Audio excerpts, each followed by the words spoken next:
Hello, my YouTube friends! When I first started live streaming, it was all I could do to keep up with a simple stream.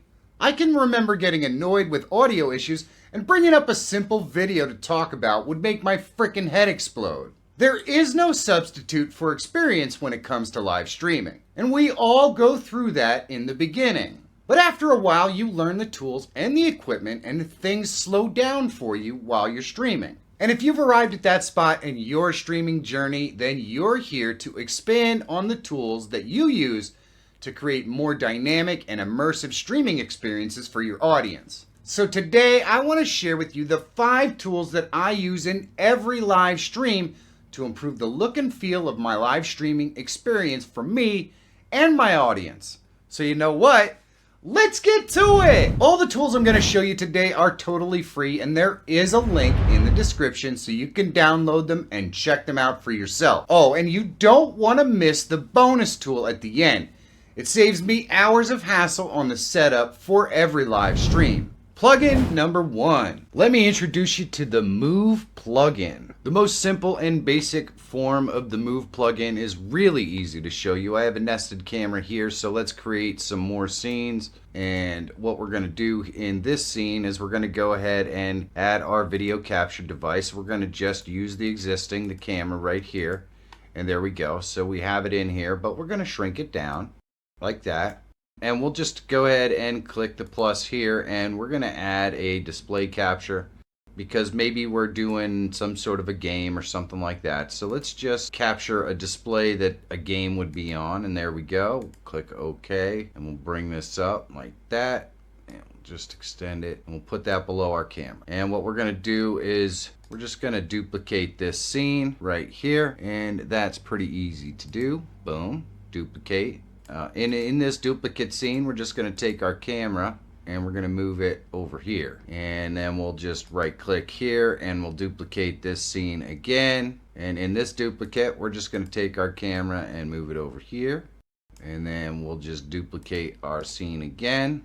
And in this duplicate, we'll just take our camera and move it down here.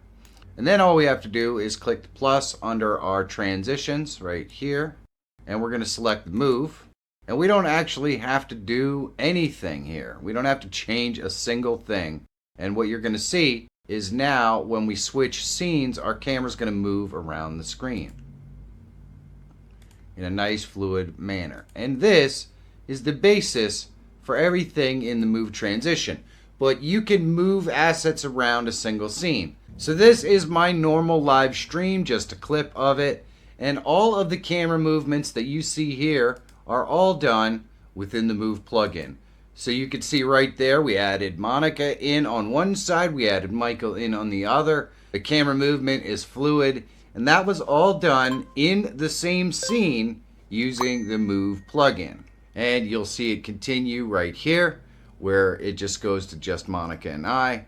And then you have this example of the Move plugin.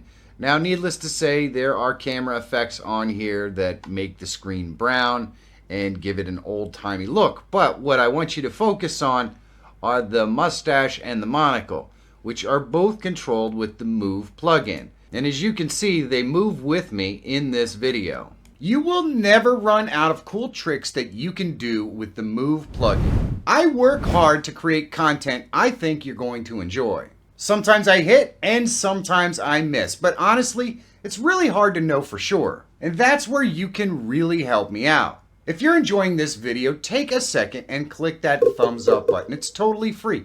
And of course, if it's not your thing, click the thumbs down button. It's okay. I just want to know your honest opinion. If everyone watching this video does that, it literally tells me what direction to take my content. And I really do appreciate it. So click those thumbs up and thumbs down. Thanks, guys. Let's continue. Plugin 2.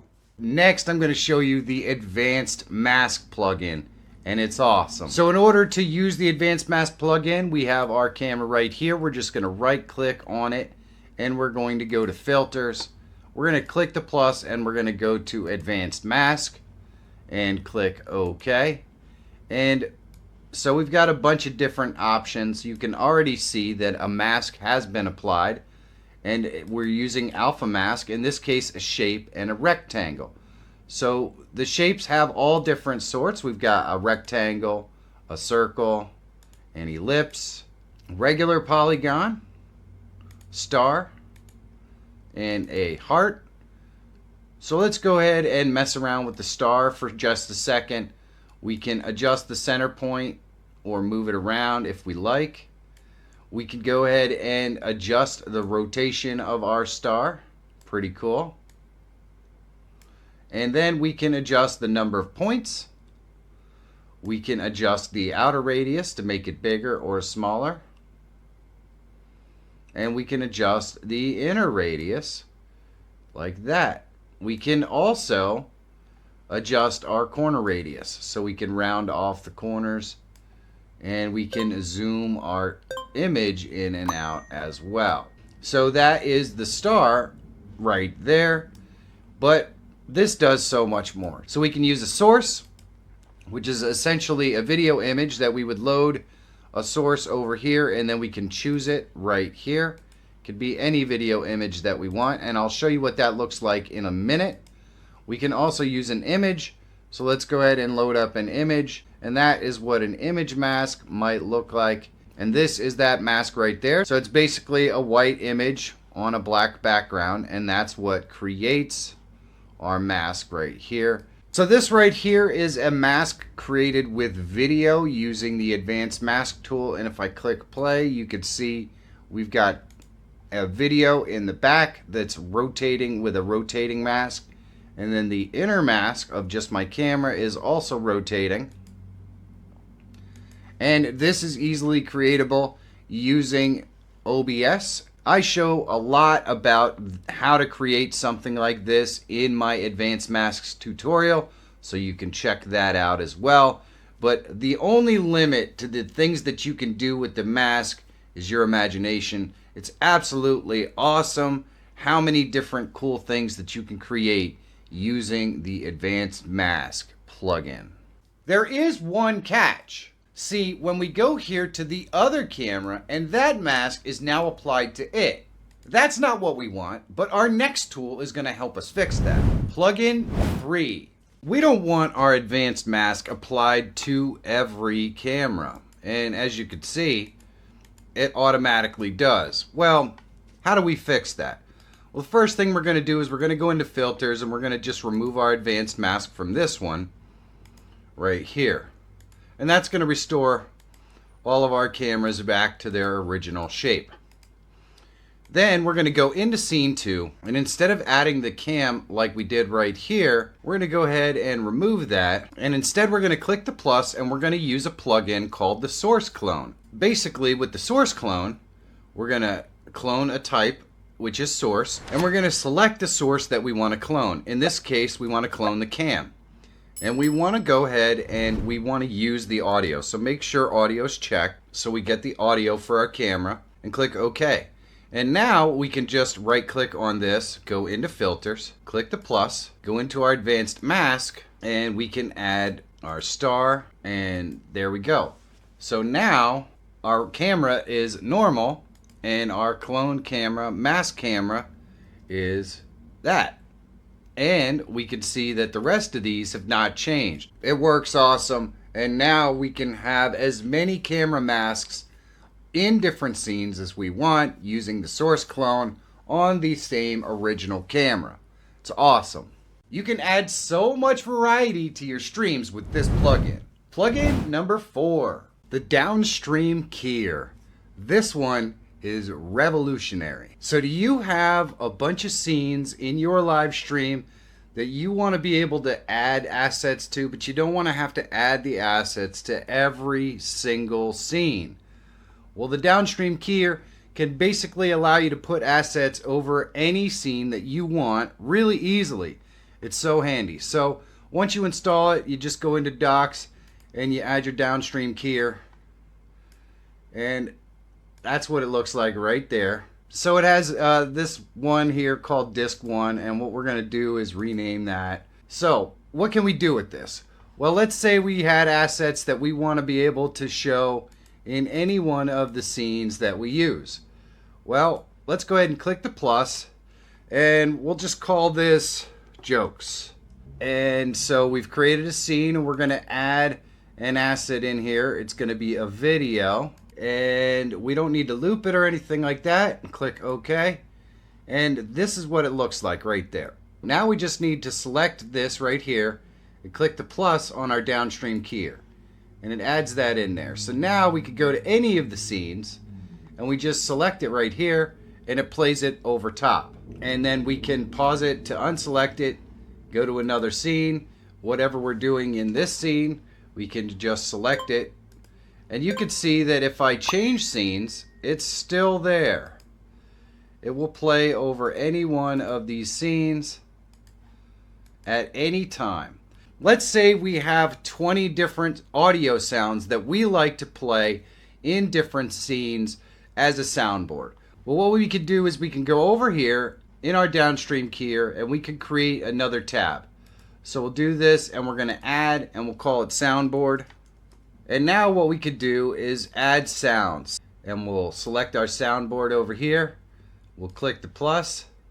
There we go. So now when we're in any scene, we can play our soundboard and you see it show up down here. We can pause it, but we can add more and we can use these on any scene that we're in. So now we have a soundboard that we can use in any scene. It's perfect to have your alerts in there, use your soundboard, and put any assets that are common that you may want to use for any scene right there in any scene. The downstream keyer makes adding fun elements to any scene so easy. Plugin number 5. Stroke, shadow, and glow. This one is awesome. You could use it as a filter or you could just use it as an additive to pretty much anything that you have in your scene. What we're going to do is we're going to go with our source clone. We're going to right click, go to filters. We're going to select the plus and we're going to go with a glow right here. And we want an outer glow. And we're going to go with this one right here because it uses less of a clock cycle. And we can add size to it like that. Now you see when you start to get outside the size of the box, which you can see the box right here, you're going to get your glow cut off, which you may or may not like. You can adjust that if you wanted to by clicking the plus and going to your crop pad, and we'll move the crop pad above our thing here, and we're going to add, let's say, -100, and we're going to do that with all of these. And this just adds space around there for us to add this effect. And this works with text especially well. So now we have a crop or a pad around our glow so we can make it as big or as small as we want. And there you go. On this particular one, let's go ahead and add a drop shadow.